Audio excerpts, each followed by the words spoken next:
Hello everyone, this is a quick review of GCF. So we're going to go through a couple of questions together. I'm going to show you how to use your multiplication chart to find factors if you need to. There is a multiplication chart provided for you on the following slide that you can use. So starting off kind of simple, this question asks, what is the GCF of 6 and 8? So we're working with the number 6 and the number 8. So the first thing you want to ask yourself is, what numbers multiply together to give me 6? Well, I know that I can always start with 1 and the number. So 1 and 6. And then I know that 2 times 3 can also equal 6. There are no other factors that multiply together to equal 6. So let's move on to 8. I'm going to start with 1 and the number, so 1 and 8. And then I know that 2 and 4 multiply together to give me 8. 3 can't multiply by anything to give me 8. I already have 4, and 5 doesn't work either. So here are my factors for 6 and 8. And my last step is to compare the numbers and find the largest number that is similar in both lists. So my largest number here is 6, but there's not a 6 in this column, so 6 is not our answer. Moving on to 3, there are no 3's in this column, and then I have 2. There is a 2 in both lists, so 2 is the GCF of 6 and 8. Let's look at some larger numbers, and I'll show you how to use your multiplication chart to find the factors of these numbers. So now we're working with, what is the GCF of 20 and 45? So we have 20 and we have 45. I'm going to start with 20, and I'm going to start with 1 and 20. Okay, now if I don't know the factors of 20 off the top of my head, I can use a multiplication grid. So taking a look here, this is how you would use your multiplication grid to find the factors. You would look down each row until you find the number. So we're looking for 20. I know I already have 1 and 20, so let's go to 2's. Here's 20. So the factors for 20 are 2 and 10. See how I did that? 2 and 10.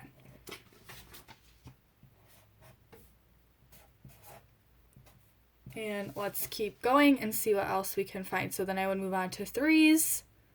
Going down, I do not see a 20, so 3 is not a factor. 4's, going down, here's 20. So we're working with 4 and 5. And those are all of the factors for 20. Now working with 45, I know I have 1 and 45. I know 2 is not a factor because 45 is an odd number and 2 is only factors of even numbers. So let's take a look at our chart and see where we can find the number 45. I see it right here. So I know that 9 and 5 are a set of factors for 45. So that'll be 5 and 9. And then I can also see it here, but that's the same thing, 9 and 5. So those are our factors for 45. So now we can compare and see what the greatest common factor is between 20 and 45. Starting with my largest number, 20, it is not in the row for 45, so that's not a common factor. 10 is not in the row, so that's not a common factor. 5 is in both rows. So 5 is the greatest common factor of 20 and 45. For our last review problem, we're going to take a look at a word problem that you might see for GCF. This is a little close here. Let me zoom out a little bit. Oh, there's a little bit of a glare. So I'm just going to read it to you. I know that it's cut off a tiny bit. So it says, Kendra is making bracelets using 15 purple beads and 18 black beads. all of the bracelets are identical, and each bracelet has both purple and black beads. What is the greatest number of bracelets Kendra can make? So we're looking for the greatest number. We're looking for the GCF. So if I look at my problem, the two numbers that I see in the problem are 18 and 15. So those are the two numbers that we are going to list factors for and see if we can find the GCF. So 15 and 18. Again, you can use your multiplication chart to help you. If you know the factors off the top of your head, that is fine too. So I'm going to start with 1 and 15. I know that 2 is not going to get me to 15. If I skip count by 2s, I'm not going to get to 15 because 15 is odd. 3 times what equals 15?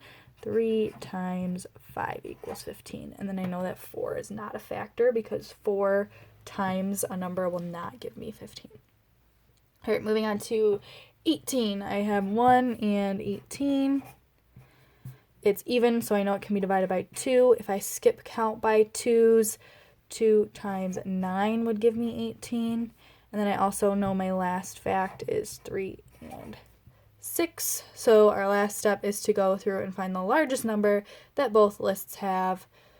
15 and 18, no, that doesn't work. 5 is not in this list. 3 is in both lists.